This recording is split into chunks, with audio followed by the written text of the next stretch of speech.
বন্ধুরা, শ্যাম্পুকে এভাবে লাগিয়ে দেখুন, চুলটি হবে সিল্কি স্মুথ, শাইনি এবং স্ট্রেট। একদম মনে হবে এক্ষুনি চুল স্ট্রেট করে এসেছেন।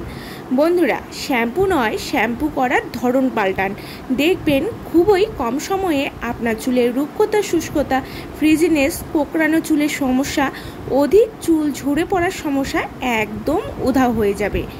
শুধুমাত্র শ্যাম্পু করার 10 মিনিট আগে এই প্রসেসটা করে দেখুন, দেখবেন না থাকবে জট লাগার সমস্যা। এমনকি আমাদের চুলটি বেঁধে রাখার পর দেখবেন চুলটি দলা পেকে যায়, গরমে ঘামে চুলটি চিপচিপে হয়ে থাকে। আর চিন্তা নেই, এই জেলটি ট্রাই করুন, দেখবেন চুলটি কতটা পরিবর্তন আপনারা লক্ষ্য করছেন। তাহলে চলুন কি কি লাগছে এটি তৈরি করতে দেখে নিই। প্রথমেই একটি পাত্র নেব এবং সেটিকে গ্যাসে বসিয়ে দেব। তার মধ্যে দেব 1 গ্লাস পরিমাণ জল, যেই জলটা আমরা খাই সেটাই দেবেন। তারপর দেবেন জবা ফুল। সকলের বাড়িতেই রয়েছে এই জবা ফুল। আর যদি ফ্রেশ জবা ফুল না থাকে তাহলে জবা ফুলের পাউডার পেয়ে যাবেন কিনতে, সেটা ইউজ করলেও চলবে। জবা ফুল চুল পড়া থেকে চুলের বৃদ্ধি খুবই দ্রুত কাজ করে। এতে থাকা অ্যামিনো অ্যাসিড চুলের ক্যারাটিন প্রোটিনের উৎপাদন বাড়িয়ে তোলে এবং জেলা অধিক মাত্রায় বাড়িয়ে দেয়। এবারে দিয়ে দিতে হবে ফ্রেশ কারি পাতা। কারো কাছে ফ্রেশ না হলে শুকনো স্টোর করে রাখা কারি পাতা দিলেও হবে। 10 থেকে 12টা পাতা দিয়ে দেবো এখানে। কারি পাতা চুল পড়া রোধ করে চুলের বৃদ্ধি ঘটায়। এতে থাকা অ্যামিনো অ্যাসিড চুলকে চকচকে করতে হেল্প করে, শুষ্কতার ড্রাইনেস কমিয়ে চুলকে সোজা এবং নরম করবে। এবারে এটিকে ভালো করে ফুটিয়ে নিতে হবে। দেখবেন জলটি যখন শুকিয়ে হাফ হয়ে যাবে তখন নামাতে হবে এবং অনবরত নাড়াতে হবে। দেখুন বন্ধুরা, এখানে আস্তে আস্তে জলের কালার কিন্তু চেঞ্জ হয়ে আসছে। যখন দেখবেন জলটি গাঢ় লাল হয়ে এসেছে এবং জল শুকিয়ে হাফ হয়ে গেছে তখন নামিয়ে ঠান্ডা করে নিতে হবে।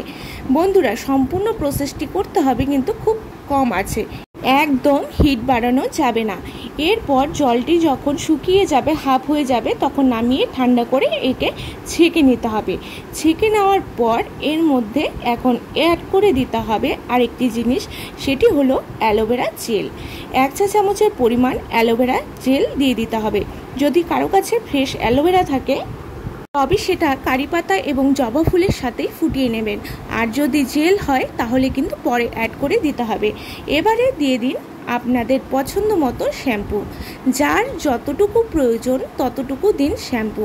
আমি 2টো অ্যাড করেছি আমার চুলের লেন্থ অনুযায়ী, আমি এখানে অ্যাড করে দিচ্ছি। এরপরে এটিকে ভালো করে মিশিয়ে নিতে হবে। ভালো করে মিশিয়ে নিন ফেনা হওয়া পর্যন্ত। ব্যাস, তারপরেই কিন্তু আমাদের রেডি হয়ে যাবে হেয়ার জেলটি। একদম এরকম হবে দেখতে, দেখতেই পাচ্ছেন কত সুন্দর জেলটি রেডি হয়ে গেছে। এবারে অ্যাপ্লাই করে নিন স্নান করার আগে। দেখুন বন্ধুরা, চুলটি কতটা ফ্রিজি ড্যামেজ হয়ে আছে। প্রথমেই চুলটিকে ভালো করে আঁচড়ে নিতে হবে। ভালো করে আঁচড়ে জটগুলোকে ছাড়িয়ে নিতে হবে। তারপর জল দিয়ে চুলটিকে পুরো ভিজিয়ে নিতে হবে। ভালো করে ভিজিয়ে নিন পুরো চুলটিকে। তারপর এই জেলটি অ্যাপ্লাই করে নিতে হবে। বন্ধুরা, এই জেলটি পুরো মাথায় দিয়ে রাখতে হবে মাত্র 7 থেকে 10 মিনিট। তারপর ওয়াশ করে নিতে হবে। জেলটি ছেলে মেয়ে সকলেই দিতে পারবেন। এছাড়া এটি ছোটরাও শ্যাম্পু করার পূর্বে দিতে পারে, দুর্দান্ত রেজাল্ট পাবেন। অনেকেরই এখন কমন সমস্যা হচ্ছে চুল ঝরে পড়ছে, নতুন চুল গজাচ্ছে না এবং খুশকির সমস্যা হচ্ছে, ড্রাইনেসের সমস্যা হচ্ছে, একদম আনম্যানেজেবল। তাহলে বলবো বন্ধুরা, দেরি না করে এই জেলটি অবশ্যই লাগান। অল্প সময়ে চমৎকার রেজাল্ট পাবেন। সমস্তটা ন্যাচারাল উপাদান দিয়ে তৈরি।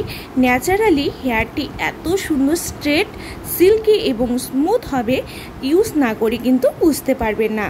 সপ্তাহে 3 বার এভাবে শ্যাম্পু করে দেখুন, হেয়ারের চেহারায় পাল্টে যাবে, 100% গ্যারান্টি দিচ্ছি। আফটার ওয়াশ দেখতেই পাচ্ছেন হেয়ারটি কত সুন্দর হয়ে গেছে, ঝরঝরে এবং চকচকে। একটি ন্যাচারাল শাইন দেবে, যেটা নামি দামি সিরামকেও হার মানাবে। বিশ্বাস করুন বন্ধুরা, একবার ট্রাই করে দেখুন। বাড়িতে বসেই আপনারা পেয়ে যাবেন সিল্কি স্মুথ হেয়ার, একদম ন্যাচারালি। আজকের ভিডিও ভালো লাগলে বন্ধুরা অবশ্যই লাইক শেয়ার করে পাশে থাকবেন এবং নতুন হলে সাবস্ক্রাইব করতে ভুলবেন না।